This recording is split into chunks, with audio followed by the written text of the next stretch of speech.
Hello and welcome to the premiere video for Milgard Business Talks. I am your host, Yoshi. Milgard Business Talks is a monthly video discussion where we invite guests from the greater Tacoma area to help facilitate these talks. Topics on the show will include business, leadership, social responsibility, ethics, sustainability, and any other topics pertaining to business here in Tacoma. Guests will include Milgard faculty members, professors, alumni, and business leaders in Tacoma. Joining us for our very first video is Dr. Jill Purdy, the new Interim Dean of the Milgard School of Business. Hi, Yoshi. Thanks for having me. So we have a little 100-word bio for Dr. Purdy. Dr. Purdy is the founding member of the Milgard School of Business. She has her PhD in Business Administration with a focus on management and organization from Pennsylvania State University. She contributed to the creation of the undergraduate degree program after joining the faculty in 1994. And later led the development of the Masters of Business Administration, serving as the first MBA director and graduate program coordinator.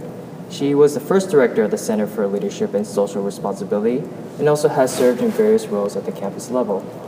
Most recently as the chair of the Faculty Assembly and co-chair Chancellor Search Committee. Dr. Purdy is the current dean of the Milgard School of Business, effective this September. Thanks. So let's get into it. Since 1994, where did you think the business school would take you?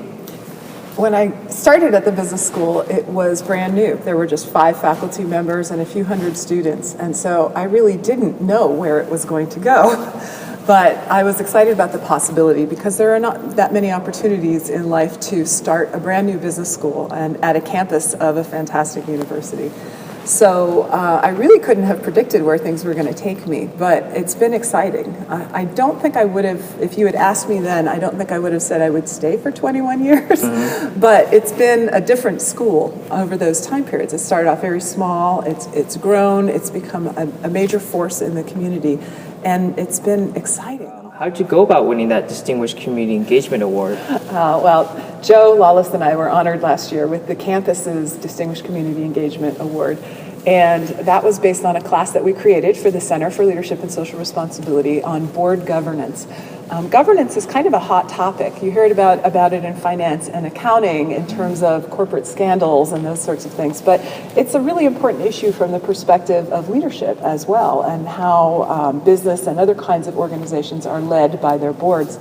So we decided that it would be a wonderful opportunity to connect students with the community and with business if we created opportunities for students to serve on nonprofit boards. And we've worked with over 100 nonprofit agencies in the region to place students as apprentices on their boards. And it's a fantastic opportunity for the student. They get to be part of a working top management team as they make strategic decisions and financial decisions. And students say it's just such a wonderful opportunity to leapfrog, decades in their work experience to kind of see how things work at that level.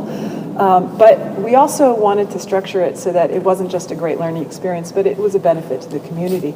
So our students in that class engage with the boards for about 6 months and create value for them by projects and papers and videos and things that they create in support of that nonprofit organization. So we want to be giving something back to the community and to those organizations that we partner with.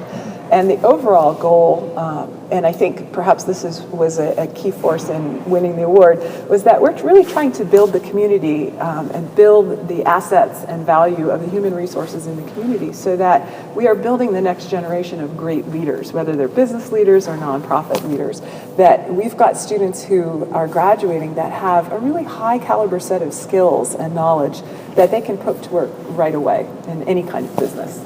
So I want to allude to what you mentioned about creating the next generation of business students. With your time here, the 21 years you've been here, how did you see the demographics in the business school admission change throughout?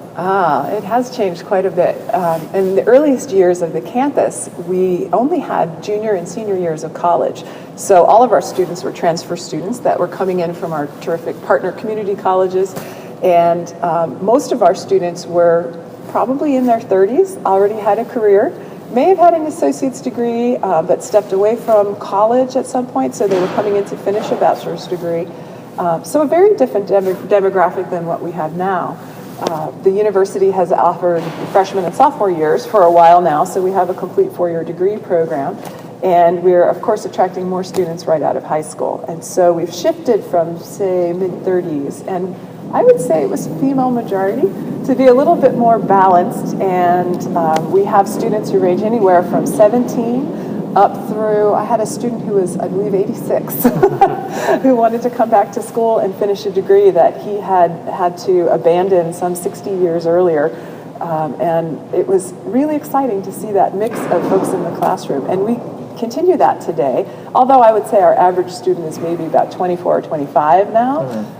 We do have a much more traditional college student age population these days. But I think we remain really welcoming to people who are returning adults, who want to finish a degree, folks who perhaps are retiring from the military and looking for their next civilian career.